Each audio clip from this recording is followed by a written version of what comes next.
გამართლებულია, იმიტომ რომ რისკია გაცილებით დაბალია ვიდრე ჩვეულებრივ ოპერაციასთან შედარებით.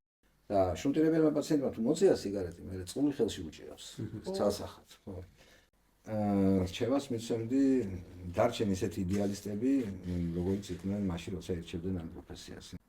ნაჩვენა რომ წეველისთვის არ შეიძლება შუნტირების გაკეთება, იმიტომ რომ წეველების 80% ოპერაციის დროს კი ანებებენ თავს, მაგრამ შანსი იმისი რომ მოწიონ იმაზე მეტი ვიდრე აწეულდნენ, გასაგებად მაღალია.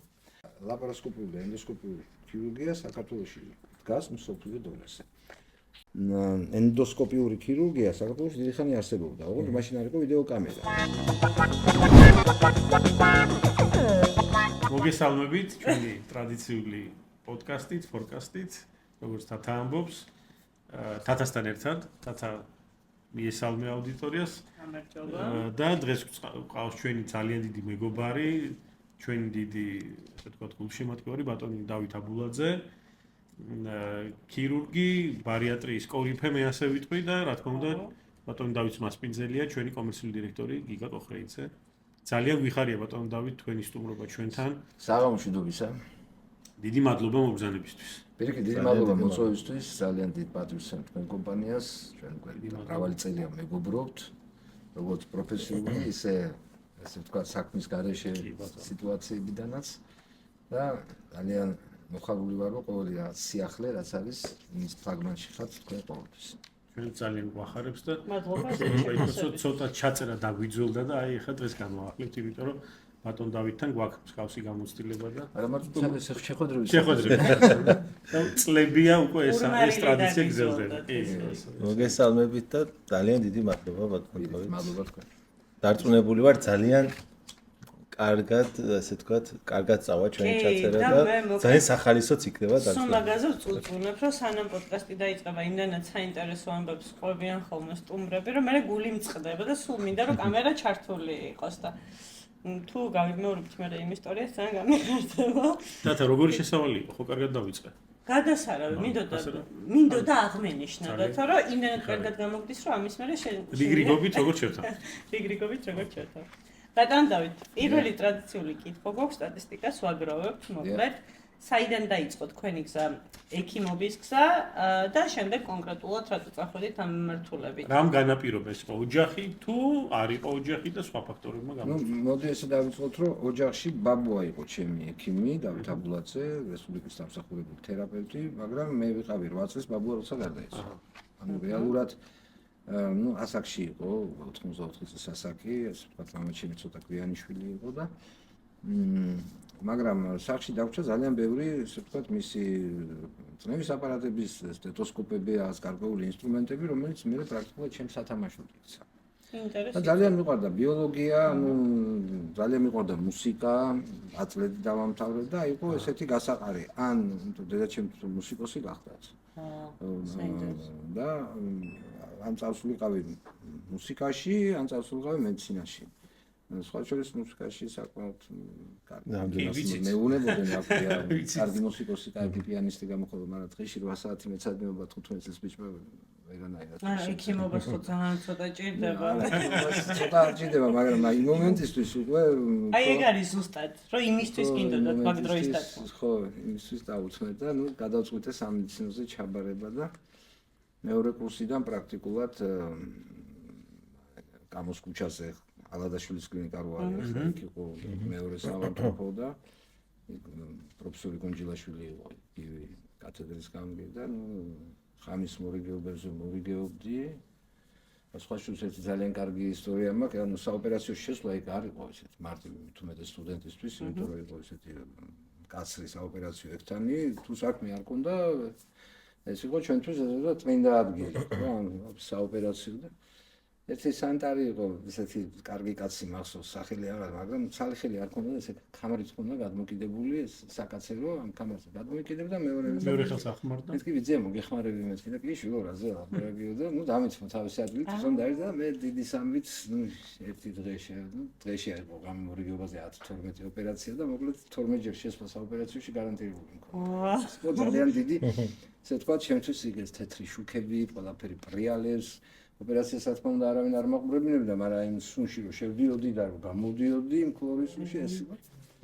ერთი მორიგეობა, მეორე მორიგეობა, მესამე მორიგებაზე მის გადაგა, ჩემი ნაპარნიკი ფულს აღარ მიყოფს, მე უნდა მოვიდა შენ იმას ამუშავებ სტუდენტსო და არ მივიდა სამუშაოს მიმართმევ.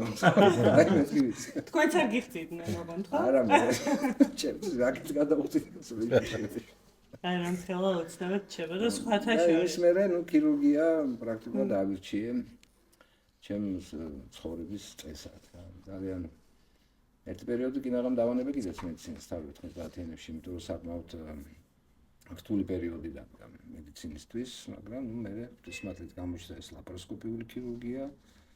ეკაც საკმაოდ ჩვენი პროფესორი იყო, პროფესორი ზურაბ ცხაკაია, მაშინ მუშაობდა კათედრაზე, განსვენებული მერაბ კილაძე, ფუძემდებელი ლაპაროსკოპიული ქირურგიის რადო ჭიპაშვილი, მე ერთად და პროფესორი ზურაბთან ერთად, ამერიკელებთან და იტალიელებთან ერთად ერთ ციკლით ჩავერთეთ ამ ლაპაროსკოპიული ქირურგიის დანერგვაში, განვითარებაში საქართველოში და რეალურად ამან მომატრიალა მე ქირურგიისკენ.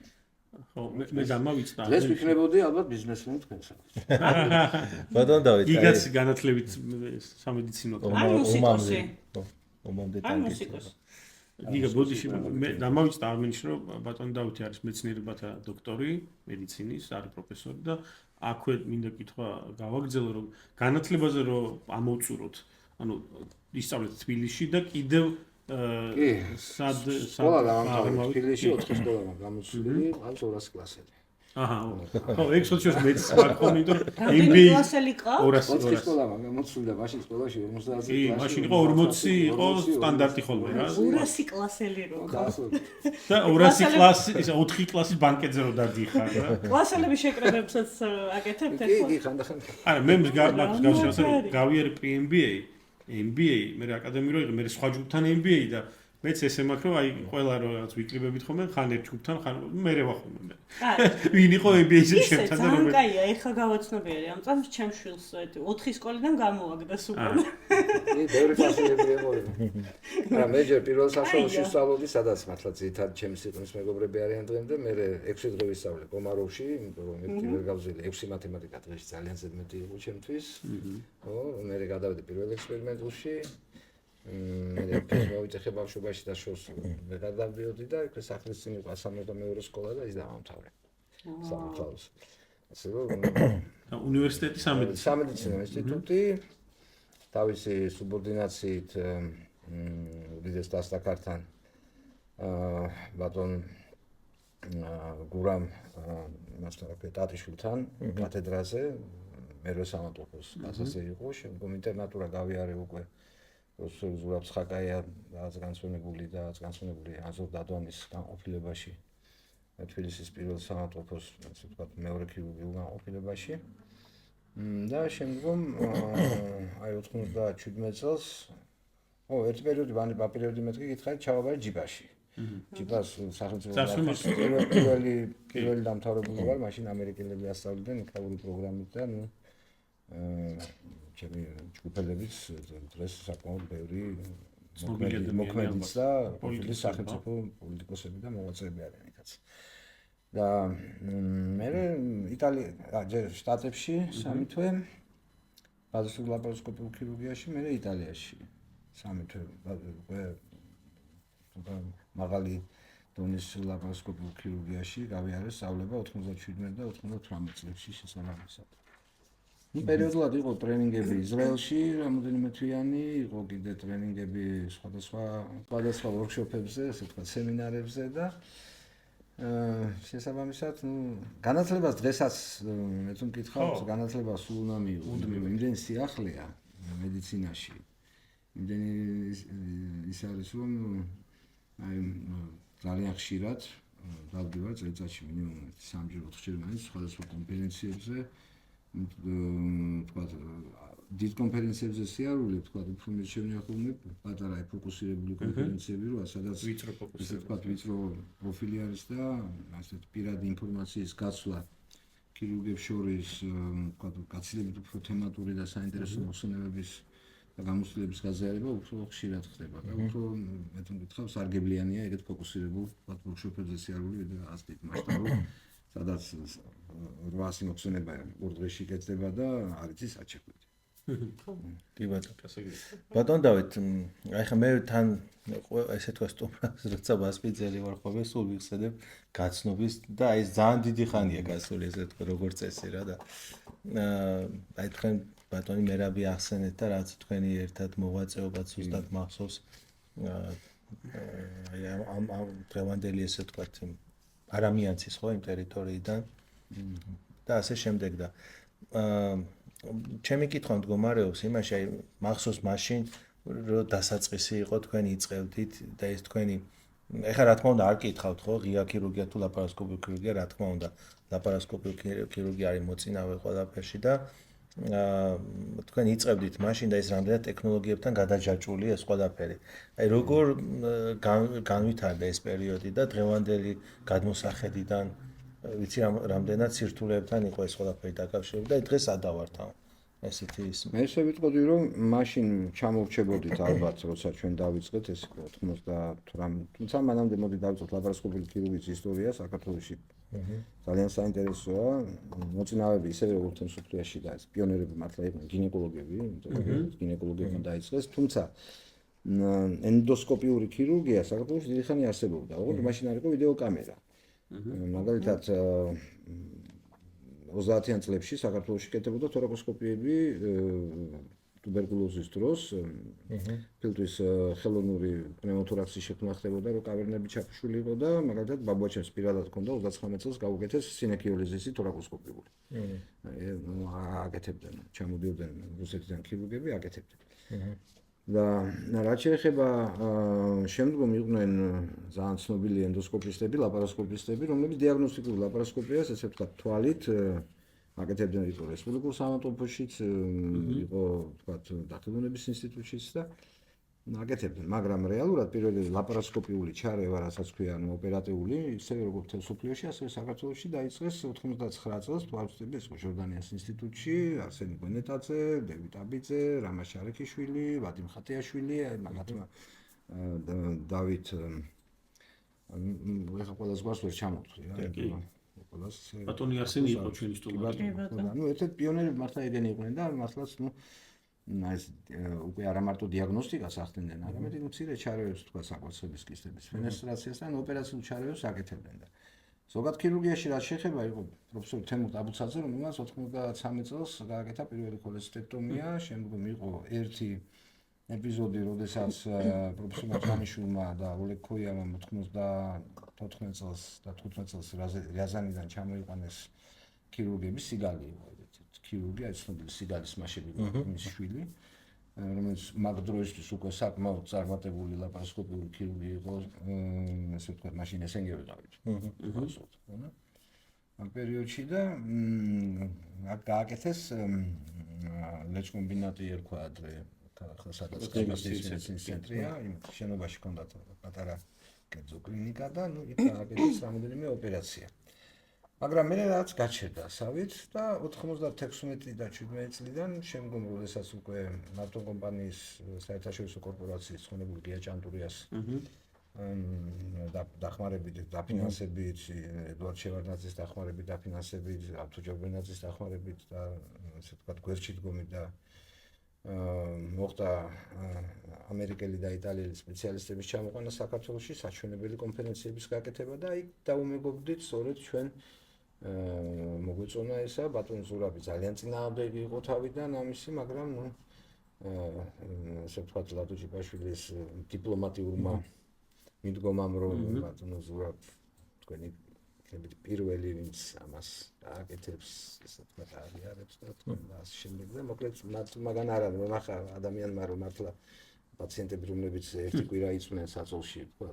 ხელა კონტრასტი. სიმპტომის მერე და მეორე დღეს უწავიდნენ სახლში, აზე ლაპარაკი. და მე სახშიც რა მდგომარეობაში იყო? და მართლა მან თქვა პირველ კონფერენციის პირველ დღეს ბატონო ზურაბმა ასოს თქვა, რომ მე ამას არ დავუშვებ, მაგრამ იმდენად დიდი კაცი იყო, რომ მეორე დღესვე გადათქვა თავისი ნათქვამი და თქვა მე ვიქნები პირველი, ვინც ამას განავითარებს და პირველი რაც გავაკეთებინა, როდესაც ჩვენ ოპერაციები დავიწყეთ, კაბელით ეს მავთულით მახსოვს გამოვჭიმეთ. დაახლოებით 120 მეტრი კაბელი გამოვიყვანეთ იქიდან, საოპერაციოდან, მერვე სართულიდან, მეოთხე სართულიდან და საორდინატორში და დავდგით ტელევიზორი. მაშინ ამ პერიოდში ეს ციფრული ტელევიზორები არ იყო, იყო ეს ჩვეულებრივი ფერადი Panasonic-ი, ზურგია. ესეთი კინესკოპური ტელევიზორი და ნუ ხარისხი რაც იყო, ნუ ნორმალური ხარისხით, მაგრამ აჩვენებდა რომ ენახა ხალხს. და დავიწყეთ მართლა ჩვენ ვაკეთებდით თუ სხვაები აკეთებდნენ, ვეპატიჟებოდით ყველას, მოდით ნახეთ, კი ბატონო მოიყვანეთ, გააკეთეთ, კურსში დაგიდგებით, ერთად გავაკეთოთ, რომ გავრცელებული იყო და მართლა აი გავრცელება მაგ პერიოდიდან დაიწყო რა, 97 წლიდან პრაქტიკულად. პროფესორმა ზურაბმა სამწუხაროდ მხოლოდ 13 ოპერაციის გაკეთება მოასწრო და გარდაიცვალა ძალიან ისე ტრაგიკულად, ძალიან უცნაურად გულით თავის მეგობრებთან. მეგობრების წრეში. და მაგარი კაცი. და მე უკვე რეალურად მის საქმე აღწევა ლადო მერაბიმ და მეც მას შედარებით ახალგაზრდა ახალი ქირურგი ვიყავ ესე ვთქვათ, მათთან შედარებით და ერთად დავიწყეთ ეს ყველაფერი. ესე მოხდა ჩემო კარგო ლაპარასკოპის განვითარება, მაგრამ ჩვენ მაშინ ვიყავით ჩამორჩებოდით რეალურად სოფლიო დონეს სადღაც 1.15-20 წლით. როგორც მატერიალურ-ტექნიკური ბაზა, ასევე წარმოვიდგინეთ 95 წლამდე ინფორმაცია ჩაკეტილი იყო საინფორმაციო ბაზაში. მართლაც ამერიკაში რომ მივიდიოდი და იტალიაში თითო წერილის მისაღებად უნდა გავსულიყავი ფაქსით ამეღო, ველოდებოდი ფაქსს, ანუ ფაქსი არ ქონდა, ინტერნეტი არ ქონდა, კომუნიკაცია არ იყო, მობილური ტელეფონი საერთოდ არ არსებობდა პრაქტიკულად, ხო? და ანუ საკმაოდ ბევრი წვალება მოგვიწია, ბევრი სირბილი მოგვიწია, დროში იყო გაწელილი. ნუ რა თქმა უნდა ღირდა ძალიან ძვირი. ეხლა მაშინდელ მარჯებს შევადაროთ ის ლაპარასკოპიული ინსტრუმენტების და აპარატურის ფასი თუ ვთქვათ დავაბალანსებთ თანხას დაახლოებით სამჯეროზე ძვირია არც ეხლა აიაფი მაგრამ ნუ იმასთან შედარებით მე მახსოვს ყიდულუნარიანობა რაც იყო სიტყვაზე ეხლა მაშინ რომ ბინაღი და 30000 ლაპარასკოპიული სტოიკაღი და 100000 და ახლა რომ ის ლაპარასკოპიული 100000 ბინაღი 300000 აი რაღაც ისეთ შედარებას ვიტყვი ბოდიში ბოდო და გაგაწყვეტი ცირკულარული სტეპლერი ღირდა ერთი ძროხის ფასი აი რატომ მახსოვს იცით რომ ანუ უნდა გაიყიდა პაციენტი ეს იყო მაშინდელი ხო აი გაყიდისო რაღაცა და ცირკულარულ სტეპლერს იყიდის ეხლა და არა და ის ძროხა მთელს ოჯახს არ ჩენდა ოღონდ ანუ რეალურად იყო და ამაში ძალიან გვერდზე დაგვიდგა ჩვენ ანუ რეალურად აქ ნუ ქირურგების დამსახურება არის რა ზელაპარაკი მაგრამ ისეთ კომპანიები ქართულმა კომპანიებმა მათ შორის თქვენ კომპანიებმა გიგა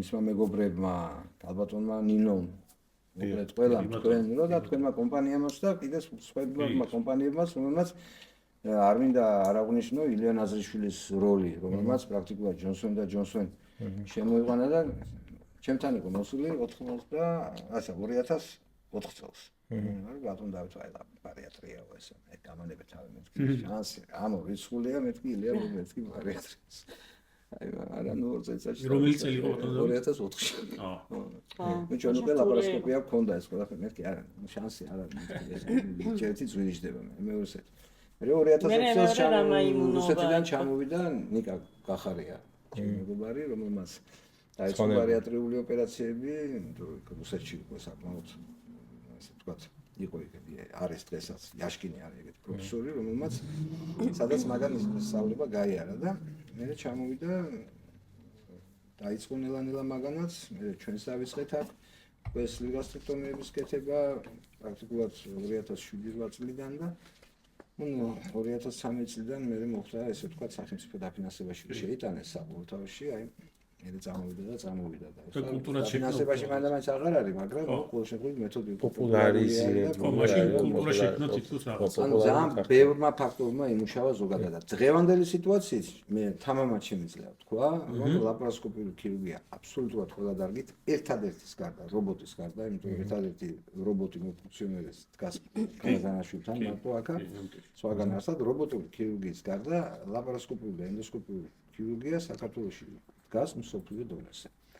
დგას იმ დონეზე, რომ ჩვენთან ჩამოდიან საყურებლად და ოპერაციების სანახავად და სასწავლებლად. კი ბატონო და ჩვენიც ასოციაციები, ეს იქნება ქირურგიული ასოციაცია თუ ბარიატრიული ქირურგთა ასოციაცია არის მსოფლიო დიდი ასოციაციების წევრები და ბევრი ქართველი ქირურგი უკვე არის ამერიკის ქირურგიული კოლეჯის წევრი, ბრიტანეთის ქირურგიული კოლეჯის წევრი და შესაბამისად აღიარებული სპეციალისტები არიან და მათი ნაშრომები ადრე თუ უცხოურ პერიოდიკაში სამეცნიეროში ვერ შეხვდებოდი ქართულ გლას, ან თუ შეხვდებოდი ისიც, რომელიც თქვა იქ ცხოვრობს გერმანიაში და ინგლისში, ეხლა კულტურით იქაური ჩვეულებრივი საქართველოში დაცული მასალებით უკვე საქართველოში თქვა დაცული დისერტაციები უკვე იბეჭდება საერთაშორისო პერიოდიკაში. ძალიან მაგარი. ბატონ დავით, აი ესე იგი ზუსტად ეგ არის, რომ რა თქმა უნდა თქვენ ამ როგორც ჩანასახთან, ასევე მე პროცესში და დღევანდელ დღემდე მოყვებით ამ პროცესს და დიდი როლი გითამაშიათ და თამაშობთ ამ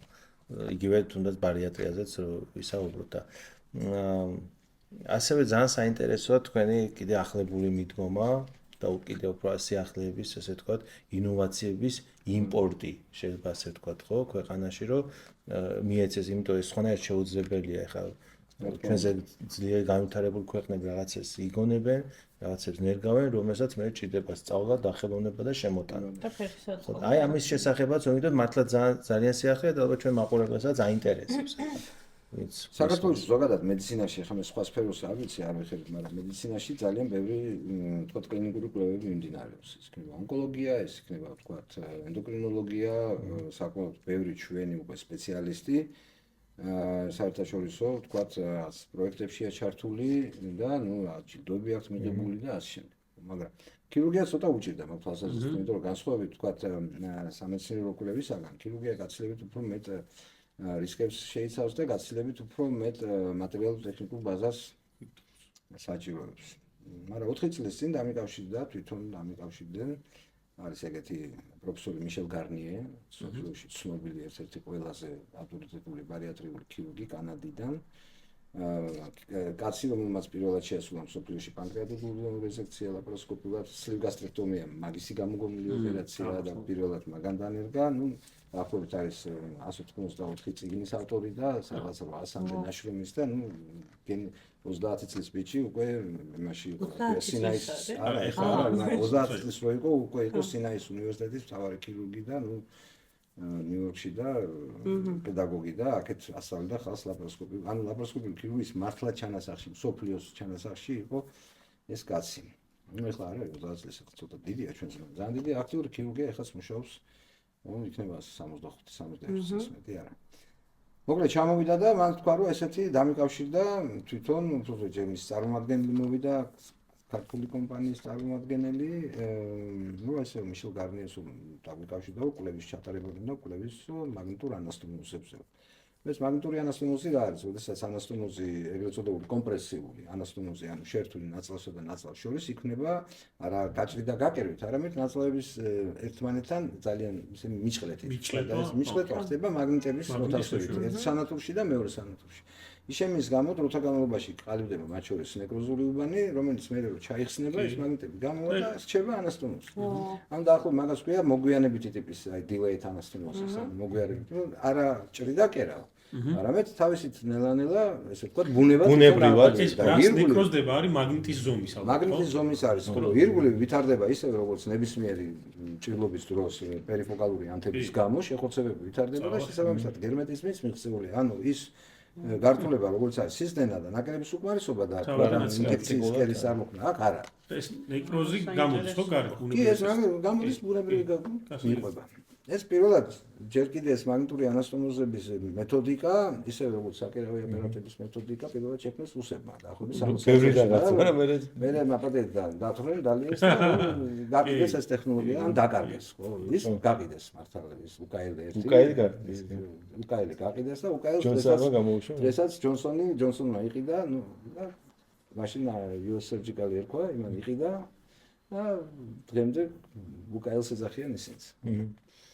და ეს მაგნიტური ანასტომოზი საერთოდ მივიწყებული თემა იყო რა და რომ მეთქი ვიცი მეთქი გამიგია ეგეთ თემას რომ ესაუბრა კიო ძალიან კარგი მეთქი საიდან გამეთქი ნუ საბჭოთა კავშირში ვარ მასწავლები გაზრდილი და წანაკითხი მაქვს ქირურგიის წიგნში წერია მეთქი მაგრამ არ მინახია თვალი მოკლედ გასწრებით უფრო ძლიერი თანამედროვე ტექნოლოგიები ჰქონდათ ჩატარებული ჰქონდათ დაახლოებით უკვე 8 წლიანი კვლევის პირველი და მეორე ეტაპის მორფოლოგიური ცხოველებზე ასე შემდეგ და საჭირო იყო უკვე ადამიანებზე ჩატარება ამ ანასტომოზის. ანუ ოპერაციის სახე რა არის? ანუ მეტაბოლური ოპერაცია, ანუ შუნტირება, რომლის დროსაც ხდება 12 ნაწლავსა და წვრილ ნაწლავს შორის, ვთქვათ, ტერმინალურ ნაწილს შორის, თეზოს ნაწილს შორის ანასტომოზის შექმნა.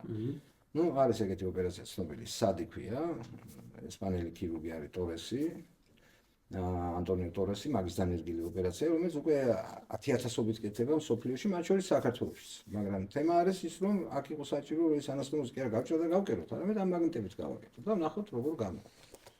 ანუ უსაფრთხოების გარანტი იყო ის, რომ იყო დაახლოებით სადღაც 400 თუ 500 ცხოველზე ჩატარებული მიღორებზე და კვლევა, მორფოლოგია შესწავლილი, ანუ ეს ტექნოლოგია დამუშავებული და მართლაც 2021 წლის ახლა უკვე გასულია დრო და FDA გვაქვს აღებული ამიტომაც მაქვს ამ ინფორმაციის გათქმის საშუალება 2021 წლის 2021 წლის ნოემბერში გაკეთდა საქართველოში პირველი მსოფლიოში პირველად საქართველოში ადამიანზე სლივგასტრექტომია დუოდენო ილოსტომიასთან ერთად ეგრეთ წოდებული სადი ოღონდ 12 დღის გადაკვეთის გარეშე მაგნიტის მეთოდით მაგნიტური ანასტომოზით გაკეთდა 5 შემთხვევა ჩვენთან ჩაერთო ამ კვლევითი პროგრამა რომელიც იყო ძირითადად აი ამ წარმოებელი ამერიკული კომპანია GT Metabolics რომელიც ამას აწარმოებს მათ მიერ დაფინანსებული იყო სრულად აბსოლუტურად ყველა ნიუანსი რაც ამ პაციენტების ვთქვათ ოპერაციას შემდგომ მკურნალობას ეწლიან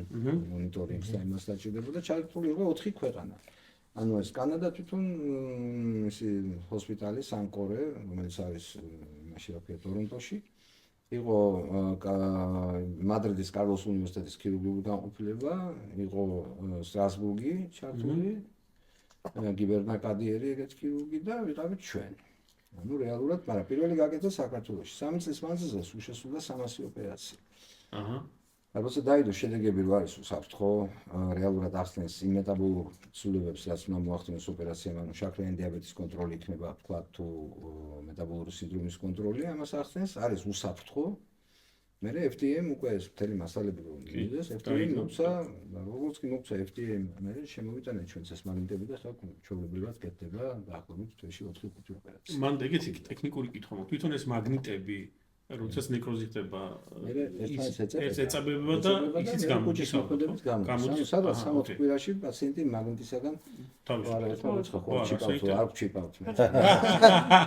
ბატონ დავით ანუ მაღაზიებში და სადმე რო შედიან მოლებში უწრებინებს ეს აი კაი კითხვა ჩვენ გვაქვს სპეციალური ბარათები სადაც წერია პაციენტს ორგანიზმში აქვს მაგნიტი როგორც მაგალითად ადამიანის შესასტიმულატორი უყენია ან თქვა რაიმე სხვა ესე დივაისი თქვა და ისა პროტეზია იმპლანტი აქვს ჩადმული აეროპორტში რო გადის რაღაც კონტროლზე მეტალ დეტექტორი სადაც არის იმას უნდა ჰქონდეს ის დოკუმენტი რომ მას აქ რო იქ ნუ ზედმეტ კითხვები რო არ წარმოიშვას მე საზღვარს და ძალიან კაია რომ ესეთი კვლევა ერთ-ერთი ქვეყანა არის საქართველო და კითხვაც მქონდა რომ რა თქმა უნდა ვიცით ჩვენ ვინ თუ არა ჩვენ ძალიან კარგად ვიცით ბარიატრიული ქირურგია ლაპაროსკოპიული ქირურგია როგორ არის განვითარებული საქართველოში მაგრამ მაინც კითხვა მაქვს რომ აი ესეთ დონეზე ვართ რომ იმ ადამიანმა ჩათვალა რომ საქართველოს იმ ადამიანმა ჩათვალა რომ საქართველოში ანუ რეალურად ხო იმ ადამიანმა ჩათვალა ეხლა შემთხვევით არ მოუძებნი მაგას ვიძახით ახლა ეგ დარწმუნებული რომ შემთხვევით არ მოუძებნიდა და ამიტომ ეს მიხარია ძალიან მე მკითხე და მეთქი საიდან მოუძებნე მეთქი და შემთხვევით ChatGPT-ს ხო აკითხე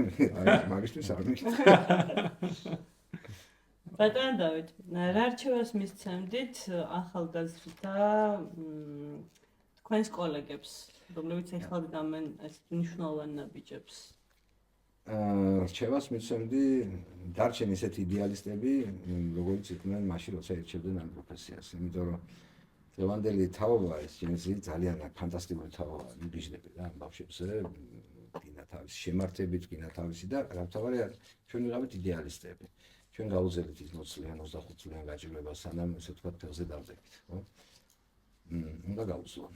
სხვა გამოწვევებია ალბათ. ამათ გამოწვევები უფრო აქვს შედარებით ალბათ უფრო ჭკვიანური, უფრო პრაგმატული, ვიდრე თქვა ჩვენ მქონდა. ანუ არა გადარჩენის. არა გადარჩენის, არამედ პირიქით წინსვლის გაზრდის და ასე შემდეგ და მე დარწმუნებული ვარ. იმას რასაც ჩვენ მოვანდომეთ 20-30 წელი, იმას გააკეთებენ ესენი 7-8 წელიწადში. შემდგომ გაცილებით უფრო სწრაფად ითვისებენ, მეტი არის საშუალება, მაგრამ თავარი ის ემპათია პაციენტის მიმართ, ის იდეალური შეხედულებების, პრინციპების ცხოვრების არ დაკარგუნება. რა შეიძლება ყველაფერი გადავდამო.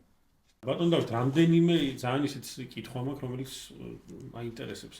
პირველი არის ორი მეთოდი ვიცით ხო, ეს არის სლივი და ბაიპასი. თქვენ რომლისკენ უფრო იყრებით?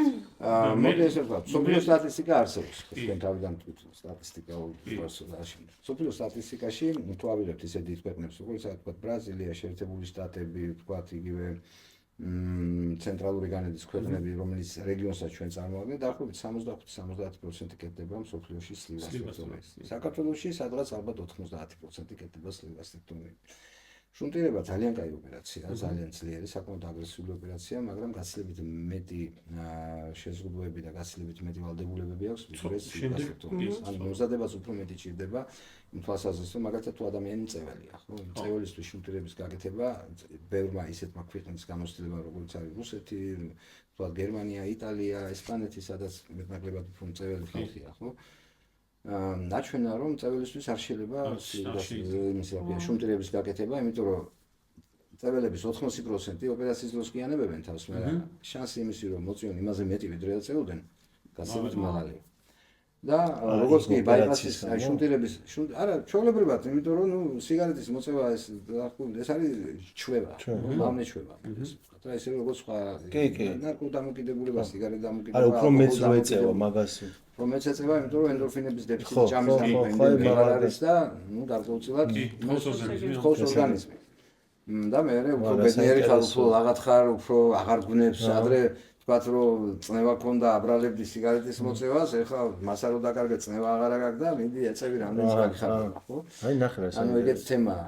არის უკვე აღარ გეშინია, მოდი ესე ვთქვათ, ამ სიგარეტის მოწევა, იმიტომ რომ თქვათ ფსიქოლოგიური გულზე მომენტი და უფრო ენერგიაზე ხარ, თავისუფლად ხარ, დადიხარ და ნუ ეს სიგარეტი ისე აღარ გვნებს, ესე გონია ყოველ შემთხვევაში. და შუნტირებელმა პაციენტმა თუ მოწია სიგარეტი, მე წყული ხელში უჭირავს, ცალსახად, ხო.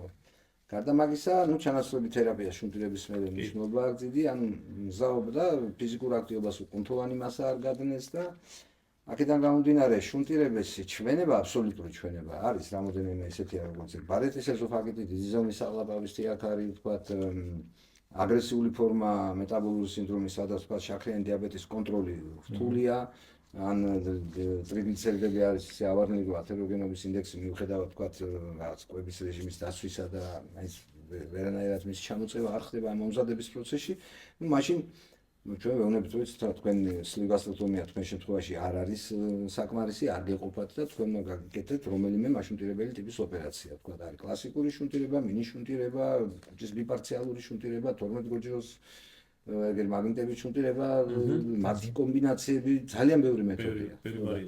ბევრი ვარიაცია და აქედან უნდა შეერჩეს პაციენტი ის, რისთვისაც ის ფსიქოლოგიურადაც მზად არის, რომ შემდგომ მე ეს დაუშვებელია, ყველა დაუშვებელია, ეხლა ნუ კი დადებითზე ვლაპარაკობთ, მაგრამ ცოტა ისე თქვა, ნუ ხდება სამწუხაროდ, განსაკუთრებით თურქეთში, ევროპის მოსახლეობისთვის და მექსიკაში, ამერიკის მოსახლეობისთვის, რომ პაციენტები ჩადიან დღეს უკეთებენ ოპერაციას ხვალ და სახლში უშვებენ 3 დღის მერე. ნუ ეს ჩვენ 3 დღის მერე უშვებთ სახლში, მაგრამ უშვებთ არაქვაც სხვა ქვეყანაში, კლინიკასთან 1 საათის მიზნობის ადგილზე ეს ერთი და მომზადებას რა თავარია მინიმუმ 5-6 კვირა ვანდომებთ და ზოგჯერ წელი და 6 თვე და წელი მოგვიმზადებია პაციენტისთვის იმისთვის რომ მისული იყოს ოპერაციამდე. მე დღეში ვსინჯავ დაახლოებით ისე როგორც ჩემი კოლეგები 10-15 პაციენტს ვისაც უნდა ოპერაცია და ვისაც მართლა ჭირდება, მაგრამ იქიდან ვეთანხმები რეალურად მხოლოდ 4-5 ხუთს.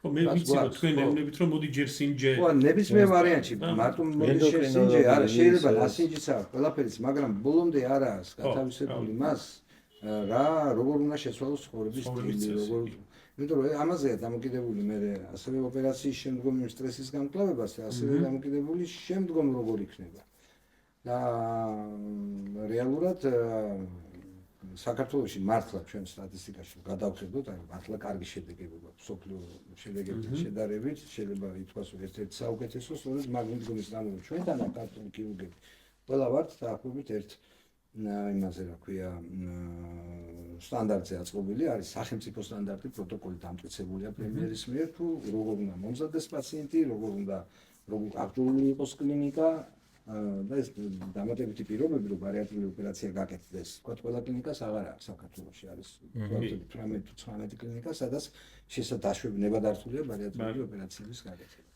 მეორე კითხვა მაქვს მედიკამენტებთან დაკავშირებით. ვიცი რომ ზოგადად ჭარბწონიანობა არის ძალიან დიდი პრობლემა მომავალში და ახლახანს მქონდა ეგეთი ნიუსი წავიკითხე რომ აღარ მახსოვს რომელი კომპანია იყო Pfizer-ი ან როგორ კიდევ ერთი სტარტაპი რომელიც ამუშავებს ახალ წამალს რომელიც არის გახდომისთვის და თუ არ ვცდები 5 მილიარდი გადაიხადა ამ წამლისთვის. ვიცით ასევე არის ოზემპიკი და ამის მომავალ თქვენ როგორ მე უყურებთ? ვხედავ მაგაში მომავალს. ისევე როგორც აი ხა დაახლოებით 30-40 წლის წინ კუჭის ქირურგია წყურის გამო იყო ესე იგი რეალურად ყველაზე ხშირი ოპერაციები იყო აპენდიციტი, აქ არის ნაღვლის გუშტი და მე იყო კუჭის ეზექცია. წყლოვანი დაავადების გამო და თავისი მე მახსოვს სადაც ქირურგიაში მუშაობდი, რომ დავიწყე ქირურგიის სწავლა 90-იან წლებში იმ განყოფილებაში პროფესორი ცხაკაია და დადვანი აკეთებდნენ სადღაც კვირაში 20-25 კუჭის ეზექციას. მაგაზე მეტიკეტებოდა კიდე მეორე სამეფოში, ხო?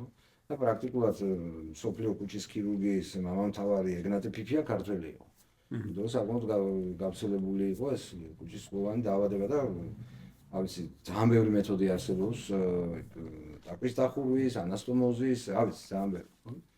მაგრამ ერთმა პატარა ტაბლეტმა უმეპრაზოლმა ქირურგია პრაქტიკულად გააჩინა. ანუ მიაგნეს ინდოელებმა იმ პრეპარატს, სხვაშორის ინდოელებმა, იმიტომ რომ ინდოელების გამოგვიყვება. მიაგნეს ინდოელებმა ექიმებმა, მიაგნეს ფარმაცევტებმა, ანუ ზუსტად მიაგნეს პრეპარატს, რომელსაც ქვია PPI ინჰიბიტორი, რომელსაც კი მანამდე იყო ეშორი ბლოკატორები, ძალიან ბევრი, თქვა სხვადასხვა ამონფენები, მაგრამ იყო თქვა ქსოვილის რეგენერაციის უნარის მქონე თქვა იგივე სოლკოსერილი თქუნა, მაგრამ ეფექტი არცეც არ ჰქონდა. ისეთი როგორც აი ამ PPI პროტეინის თუმბოს ინჰიბიტორებმა შემოიტანეს და პრაქტიკულად ამ პრეპარატმა, მაგრამ მაშინ მე ვარ მომსწრე, როდესაც აი ლანზოპრაზოლი თვის კურსი შეიძლება სადაც $2000. რომელიც ახლა არის 20. ხო? აი თავიდან შემოვიდა ლანზოპრაზოლი, იყო მომეპრაზოლი და მე უკვე ლანზოპრაზოლი შემოვიდა, ახალი თაობა რო შემოვიდა და კატასტროფულად ძვირი და ბევრი ოპერაციები თქვა იგივე საყვარლის რეფლუქსის დროს და ამერიკელები თulidan იმით რომ რითი ჯობია მოდი ოპერაცია გამოგეთოთ გადავიხადოთ $15,000 თუ დავსვათ ლანსოლს. ოპერაცია უფრო იაფი გამოდგა. ზაზღვევისთვის. რეალურად ეხლა რასაც თქვენ ამბობთ, კი პრეპარატები ძალიან ძვირია.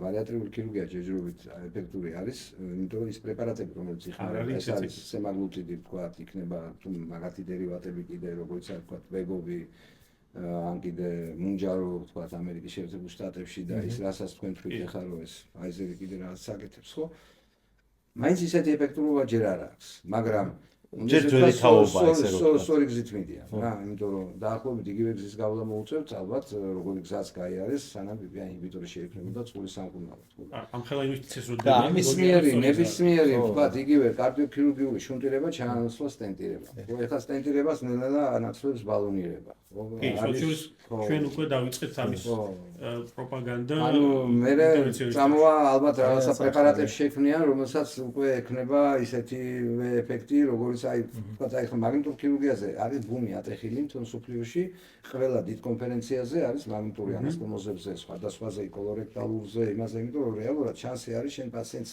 ის გართულება, რომელმაც შეიძლება ძილი მოკლას, თქვა, განასწოროს უკმარისობა, თქვა, სიზდენა პრაშენე, ხო, ის რაღაც მოხსნილი.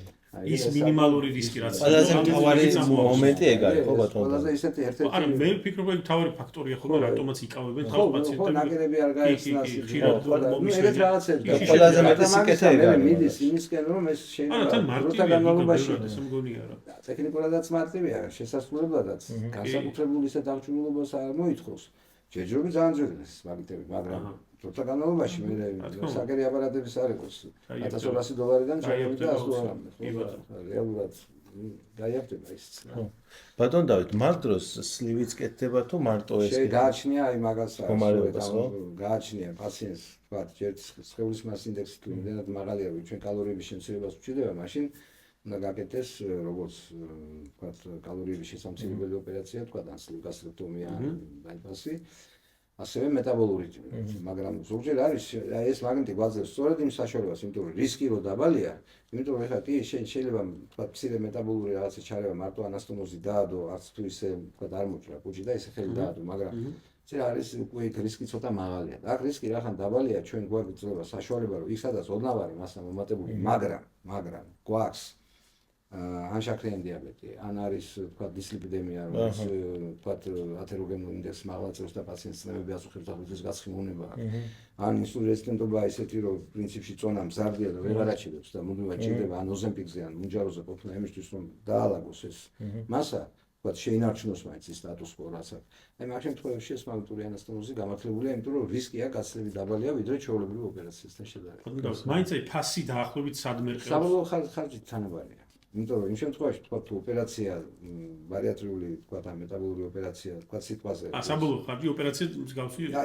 აქ ცოტა უშუალოდ ოპერაციის ღირებულება ცოტათი მეტია, მაგრამ წამლის ხარჯი, ანალიზების ხარჯი, მომზადების პერიოდი და რეაბილიტაციის ხარჯი თითქმის მესამედი არის და საბოლოო დანახარჯი ჯამში 15-დან 16000 ლარამდე როცა არის, იგივე გამოდის. გინდა მაგნიტის შემთხვევაში და გინდა თქვა სლიბასტრის შემთხვევაში ჩვენ კლინიკაში.